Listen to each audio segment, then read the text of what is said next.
seeing a commercial for this game during a broadcast of Monday Night Raw, and by habit I was rolling my eyes and groaning.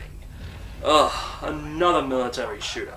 Oh look, IGN gave it a good review. Now I know I should avoid it. But I humored the game and downloaded the demo because, well, I had nothing better to do. It started off generically enough, helicopter set piece, military jargon, but then things got weird. It didn't feel like all those other shooters I had played. Something seemed off. After I finished the demo, I asked myself, what exactly was going on? Then I saw the videos, more specifically the ones done by Extra Credits, talking about the game, talking about how it's engaging as all hell, but not fun. This piqued my interest, so I went to the local EB Games, must have been a blue moon, and picked up a pre-owned copy for about 20 bucks. So this week on Unboxed, we're looking at Spec Ops: The Line. Look, the new releases lately have been slim. Don't worry, Resident Evil Revelations is out in a few weeks. Spec Ops: The Line was developed by Yager and published by 2K Games. It's available on the 360, PS3 and PC, and was released in North America on June 26, 2012. Spec Ops was a so-so franchise during the PlayStation 1 era that hadn't seen a title since 2003, and the developers behind the reboot, Yager, have commented that the game has taken influence from the 1899 novel Heart of Darkness by Joseph Conrad. We open up on Dubai, which has fallen to massive sandstorms burying the Grand City. General Conrad and his squad were sent to rescue civilians and lost contact 6 months ago, until a transmission was received alerting of the tragic failure of the evac. Evacuation of Dubai ended in complete failure. You play Captain Walker, a man who has served under Conrad in the past, along with your teammates as you set out to rescue survivors, but are soon met with hostiles. And this is where Yager deserves the utmost respect. It's soon revealed that the enemies you are facing are not rogue civilians, Al-Qaeda, or even Russians. No, the enemies are US Wait! What?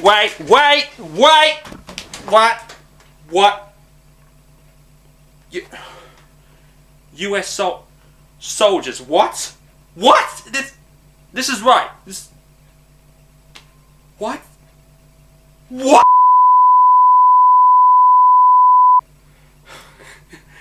See, this is where the game steers away from most other AAA titles. 2K had serious balls when it came to publishing this title. Much bigger than Konami did with Atomic Games. This is what begins your unease as you play the game. The sense in the back of your mind that something just doesn't feel right here. Veteran shooter players will notice that the gunplay doesn't feel as tight as it does on other games. Plus things like obvious spawn points and exploding barrels with particle effects that only look so-so. But this is all part of the designer's plan.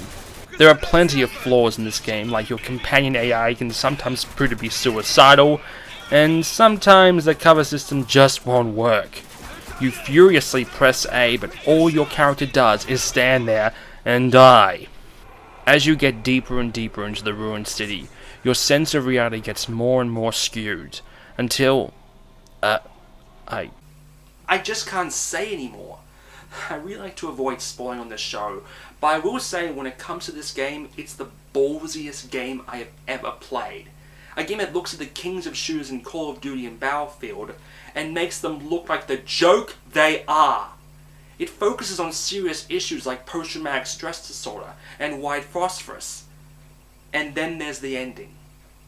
All I can say is be prepared for the most gut-punching ending to a game ever. I know I'm coming in short, so now it's time for an Unboxed editorial. And this is to certain developers out there who want to play it safe, and are going at this all wrong. During the extra credits video on Spec Ops, Daniel brought up a very true fact. Competing in the same world as Call of Duty isn't playing it safe. Now I just have to ask these developers, in what world is making a Call of Duty clone considered a safe bet? Go back 20 years ago with the premise of Doom clones. Sure, there were some good ones like Rise of the Triad, Dark Forces, Blood and Duke Nukem 3D, but when was the last time anyone actually talked about those games? It seems the only one of those games to survive was Duke Nukem, and that was just barely. But even back then, the concept of a Doom clone wasn't met with eye-rolling. Most of them were pretty good, unlike today, when the concept of a clone is usually met with disdain. GTA clones are probably the better ones because there have actually been a few lately that I've really gone into, like LEGO City Undercover, Mafia 2, Saints Row 2, Sleeping Dogs, and the upcoming Watch Dogs. But Call of Duty clones? Jesus fucking Christ! The amount of generic, dirty, and gritty shooters that pop up every single week. And I have to ask you developers, why do you think making games that essentially are there to serve the crowd who like Call of Duty is a safe bet? You may as well make a Warcraft clone, which will fail for the same reason. These people are not fans of shooters. They are fans of Call of Duty. Why would they need your game when they already have what they want? But this, Spec Ops Online is going to be one of the most soul-crushing games I've ever had to deal with, and it's one of the highlights of this generation. In the pits, there's the gritty shooter. This one stands out as one of the best. It's not the best looking or designed the best, but it's one of the smartest games of this generation. I'm Enigma, and we'll see you all next week.